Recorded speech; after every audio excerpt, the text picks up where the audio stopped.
Tentara Israel memaksa sejumlah keluarga meninggalkan rumah mereka di Bethlehem, tepi barat Palestina.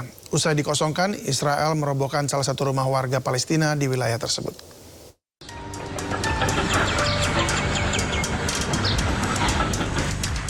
Suasana tegang terjadi di kota Nahalin, Barat Bethlehem, tepi barat Palestina saat pasukan Israel memaksa warga Palestina meninggalkan rumah mereka. Warga berbondong-bondong keluar dari rumah mereka sambil membawa barang-barang pribadi di tengah penjagaan ketat tentara Israel. Tak lama setelah dikosongkan, alat berat militer Israel mulai melakukan pembongkaran dan menghancurkan salah satu rumah warga di Nahalin. Hingga kini belum ada keterangan resmi mengenai jumlah bangunan yang dihancurkan Zionis Israel maupun alasan pembongkaran tersebut. Namun penghancuran rumah warga Palestina di wilayah tepi barat semakin memperburuk ketegangan di kawasan tersebut. Situasi di tepi barat sendiri kian memanas di tengah meningkatnya operasi militer Israel dan kekerasan oleh pemukim ilegal terhadap warga Palestina. Pasukan Israel juga menghancurkan sejumlah rumah warga Palestina di Silwan, Yerusalem Timur. Otoritas Israel menyebut pembongkaran dilakukan karena bangunan didirikan tanpa izin. Rekaman menunjukkan alat berat dan personel militer Israel memasuki area permukiman dan pusat usaha milik warga Palestina. Otoritas Israel kemudian mulai membongkar sejumlah bangunan dan tempat usaha di kawasan tersebut. Israel menyatakan pembongkaran dilakukan karena bangunan itu dibangun tanpa izin resmi dari otoritas setempat. Namun warga Palestina menilai izin pembangunan hampir mustahil diperoleh, sementara pembongkaran oleh pasukan Israel terus mengancam permukiman mereka di Yerusalem Timur. Diketahui kawasan Al-Bustan selama bertahun-tahun menjadi titik ketegangan di tengah sengketa lahan dan kebijakan penggusuran terhadap warga Palestina di wilayah pendudukan. Pasukan Israel menyita puluhan kendaraan dan peralatan pertanian milik warga Palestina di wilayah lembah Yordan Utara, tepi barat Palestina. Penyitaan dilakukan di tengah penjagaan ketat tentara bersenjata Israel.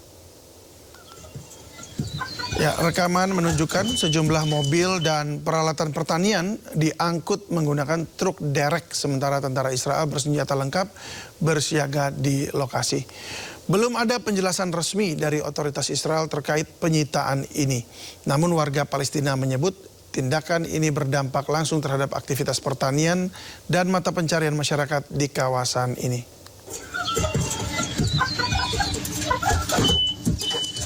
Seorang warga Palestina dibebaskan setelah 2 tahun menjadi tahanan Israel. Sementara itu sekitar 9.600 warga Palestina lainnya masih ditahan Israel, termasuk wanita dan anak-anak.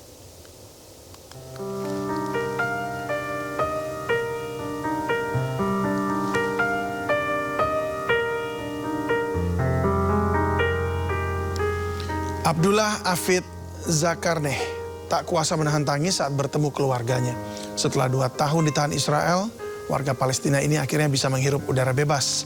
Bersama ribuan warga Palestina lainnya, Abdullah ditahan secara ilegal oleh Israel.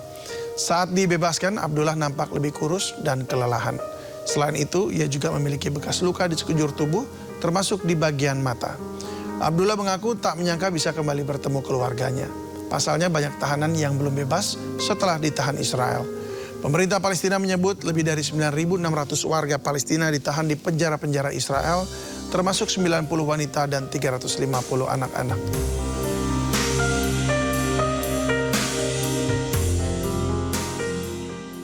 Jelang Hari Raya, Uni Emirat Arab memberikan bantuan pakaian dan mainan kepada 250 anak yatim Palestina.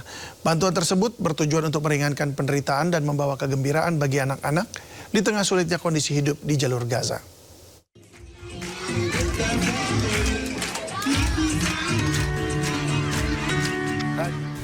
Di tengah sulitnya kondisi kemanusiaan di Gaza, Palestina, Uni Emirat Arab mengirimkan bantuan kepada 250 anak yatim piatu jelang Hari Raya Idul Adha.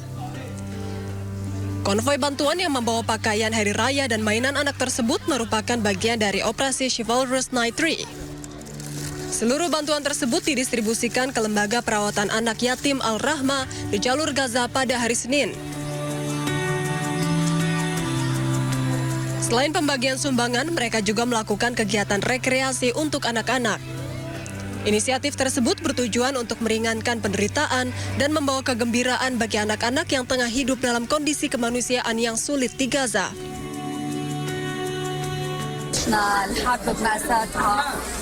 طبعا القسوة هاي الحمد لله رب العالمين يعني خفف عنا شوية. أنا عندي يتيم ابن أختي. أنا كل عيلتي استشهدت وأختي وأخوه كلهم طبعا وهو طبعا تحت رعايتي ووصايتي. فطبعا الحمد لله رب العالمين. بتشكركم. Konvoi bantuan tersebut mencakup 40 truk yang membawa ratusan paket pakaian hari raya.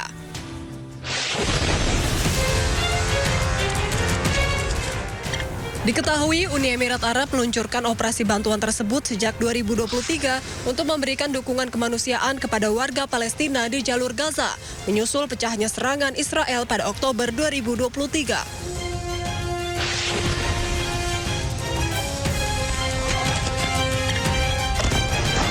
Seorang pengunjuk rasa mengecam politikus Kanada, Chrystia Freeland, karena diduga terlibat dalam serangan di Gaza. Kecaman tersebut dilontarkan saat Freeland menghadiri sebuah acara di Toronto, Kanada.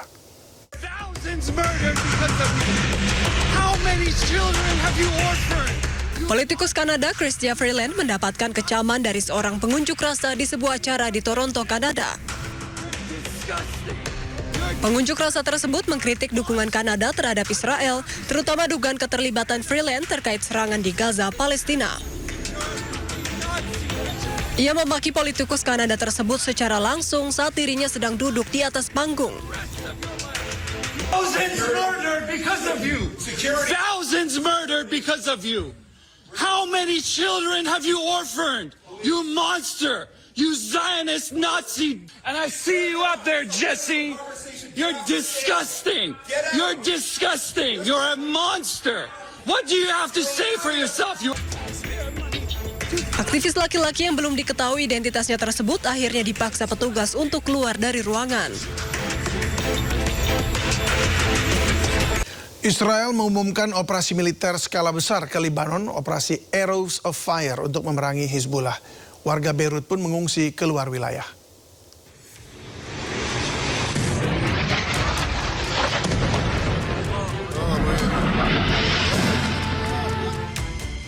Israel mengumumkan operasi militer skala besar ke sejumlah wilayah di Lebanon, termasuk Beirut. Serangan besar-besaran sudah dimulai sejak Minggu, diantaranya menargetkan Tyre.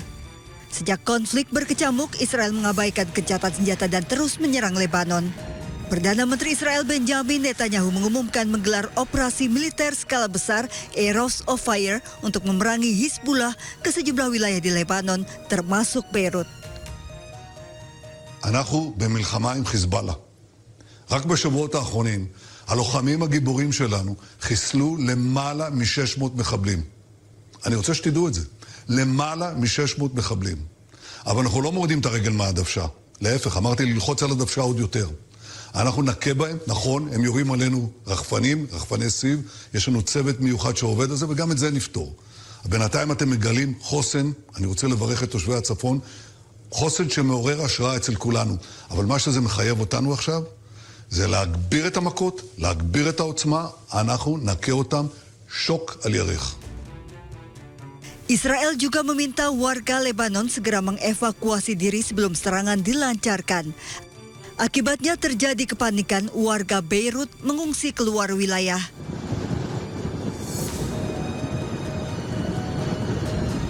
Warga berbondong-bondong naik kendaraan hingga mengakibatkan kemacetan panjang. Israel mengumumkan operasi militer pasca Amerika umumkan akan segera mencapai kesepakatan dengan Iran. Dalam upaya perundingan ini, Israel dikabarkan tak diikut-sertakan Amerika Serikat dalam pembicaraan damai dengan Iran. Namun belakangan Amerika Serikat memberikan kejutan meminta negara-negara Timur Tengah termasuk Iran dan Pakistan bergabung dalam Abraham Accords atau Perjanjian Abraham sebagai syarat damai AS-Iran. Perjanjian Abraham merupakan kesepakatan diplomatik, ekonomi dan keamanan di mediasi Amerika Serikat dengan melibatkan Israel, Uni Emirat Arab, Bahrain, Sudan, Maroko dan Kazakhstan.